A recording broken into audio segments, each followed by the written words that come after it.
akan menjelaskan tentang programmer I/O. Pada I/O terprogram, data saling diperlukan antara CPU dan modul I/O. CPU mengeksekusi program yang memberikan operasi I/O kepada CPU secara langsung, seperti pemindahan data, pengiriman perintah baca maupun tulis, dan monitoring perangkat. Kelemahan teknik ini adalah CPU akan menunggu sampai operasi I/O selesai dilakukan modul I/O sehingga akan membuang waktu. Apalagi CPU lebih cepat proses operasinya. Dalam teknik ini, modul I/O tidak dapat melakukan instruksi kepada CPU terhadap proses-proses yang diinstruksikan padanya. Seluruh proses merupakan tanggung jawab CPU sampai operasinya lengkap dilaksanakan. Terdapat 4 klarifikasi perintah I/O, yaitu perintah kontrol. Perintah ini digunakan untuk mengaktifasi perangkat peripheral dan memberitahu tugas yang diperintahkan padanya. Perintah test.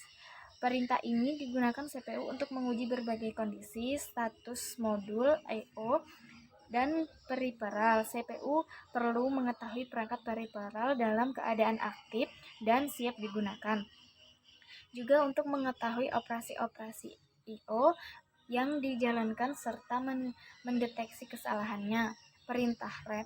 Perintah pada modul I/O untuk mengambil satu paket data kemudian menaruh dalam buffer internal. Proses selanjutnya, paket data dikirim melalui bus data setelah terjadi sinkronisasi data maupun kecepatan transfernya. Perintah wait. Perintah ini kebalikan dari read. CPU memerintahkan modul I/O untuk mengambil data dari bus data untuk diberikan pada perangkat peripheral tujuan data tersebut. Dalam teknik I/O terprogram, terdapat dua macam implementasi perintah I/O yang terbuang dalam instruksi I/O, yaitu memory mapped I/O dan isolated I/O. Dalam memory mapped I/O, terdapat ruang tunggal untuk lokasi memori dan perangkat I/O. CPU memperlakukan register status dan register data modul I/O sebagai lokasi memori yang menggunakan instruksi mesin yang sama untuk mengakses baik memori maupun perangkat I/O. Konsekuensinya adalah diperlukan saluran tunggal untuk pembacaan dan saluran tunggal untuk penulisan. Keuntungan memory mapped I/O adalah efisien dalam pemrograman, namun memakan banyak ruang memori alamat. Dalam teknik isolated I/O dilakukan pemisahan ruang pengalamatan bagi memori dan ruang pengalamatan bagi I/O. Dengan teknik ini diperlukan bus yang dilengkapi dengan saluran pembacaan dan penulisan memori ditambah saluran perintah output. Kemudian isolated I/O adalah sedikitnya instruksi I/O. Input driven I/O. Teknik input driven I/O memungkinkan proses tidak membuang-buang waktu. Prosesnya adalah CPU mengeluarkan perintah I/O pada modul I/O, bersamaan perintah I/O dijalankan modul I/O, maka CPU akan melakukan eksekusi perintah-perintah lainnya. Apabila modul I/O telah selesai menjalankan instruksi yang diberikan padanya, akan melakukan instruksi pada CPU bahwa tugasnya telah selesai. Dalam teknik ini, kendali perintah masih menjadi tanggung jawab CPU, baik pengambilan perintah dari memori maupun pelaksanaan isi perintah tersebut. Terdapat selangkah kemajuan dari teknik sebelumnya, yaitu CPU melakukan multitasking beberapa perintah sekaligus sehingga tidak ada waktu tunggu bagi CPU. Saat perangkat I/O telah menyelesaikan sebuah operasi I/O adalah sebagai berikut. Perangkat I/O akan mengirimkan sinyal instruksi ke CPU. CPU menyelesaikan operasi yang sedang dijalankannya, kemudian merespon instruksi. CPU memeriksa instruksi tersebut. Kalau valid, maka CPU akan mengirimkan sinyal teknet ke perangkat I/O untuk menghentikan instruksinya. CPU mempersiapkan pengontrolan transfer ke routine instruksi. Hal yang dilakukan adalah menyimpan informasi yang diperlukan untuk melakukan operasi yang tadi dijalankan sebelum adanya instruksi. Informasi yang diperlukan berupa status prosesor, berisi register yang dipanggil PSW, program status word, lokasi instruksi berikutnya yang akan dieksekusi. Kemudian CPU akan menyimpan PC atau program counter eksekusi sebelum instruksi ke stack pengontrol bersama informasi PSW. Selanjutnya mempersiapkan PC untuk penanganan instruksi. Selanjutnya CPU memproses instruksi sampai selesai.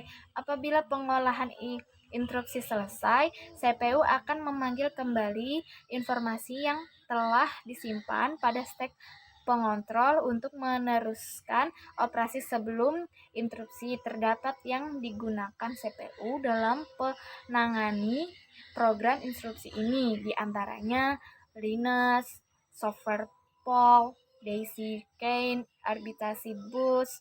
Teknik yang paling sederhana adalah menggunakan saluran instruksi seberjumlah banyak multi interrupt Linux antara CPU dan modul-modul I/O.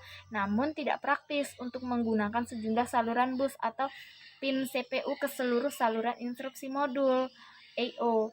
Flowchart, proses instruksi yang simple, direct memory access atau DMA. Teknik yang dijelaskan sebelumnya yaitu I/O terprogram dan interrupt driven I/O memiliki kelemahan, yaitu proses terjadi pada modul I/O masih melibatkan I/O masih melibatkan CPU secara langsung. Hal ini berimplikasi pada kelanjutan transfer I/O yang tergantung pada kecepatan operasi CPU.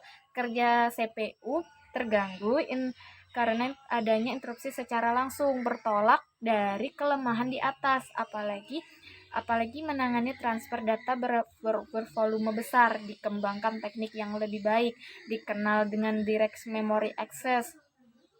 Prinsip kerja DMA adalah CPU akan mendelegasikan kerja I/O kepada DMA. CPU hanya akan melibatkan pada awal proses untuk memberikan instruksi lengkap pada DMA dan akhir proses itu saja. Dengan demikian CPU tidak menjalankan proses lainnya tanpa banyak terganggu dengan instruksi. Blok diagram modul DMA terlihat pada gambar berikut. Dalam melaksanakan transfer data secara mandiri, DMA memerlukan pengambilan kontrol bus dari CPU. Untuk itu, DMA akan menggunakan bus bila CPU tidak menggunakannya, atau DMA memaksa CPU untuk menghentikan sementara penggunaan bus. Teknik terakhir lebih umum digunakan. Sering disebut stealing karena modul DMA mengambil alih siklus bus.